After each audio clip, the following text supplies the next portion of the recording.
AP Chittoor జిల్లాలో drone నిఘాతో భద్రతను కట్టుదిట్టం చేస్తున్నారు పోలీసులు. డ్రోన్లతో నిర్మానుష్య ప్రదేశాలను జల్లెడ పడుతున్నారు.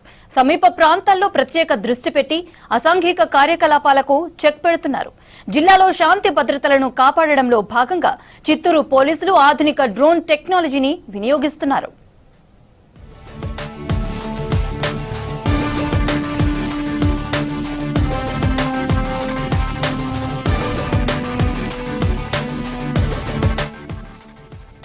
నిర్మానుష్య ప్రాంతాలు, పాడుబడిన బిల్డింగ్లు, బహిరంగ ప్రదేశాల్లో నేరాలకు అవకాశం ఉన్న ప్రాంతాలను ముందుగానే గుర్తించి డ్రోన్ కెమెరాలతో నిరంతర నిఘా కొనసాగిస్తున్నారు.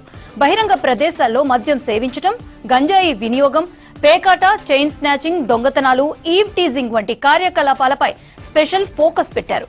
నేరాల కంట్రోల్ కి డ్రోన్ ఏరియాలపై 24 గంటల పర్యవేక్షణ ఉంటుందన్నారు పోలీసులు. ఎవరైనా చట్ట వ్యతిరేక చర్యలకు పాల్పడితే కఠిన చర్యలు తీసుకుంటామని హెచ్చరిస్తున్నారు.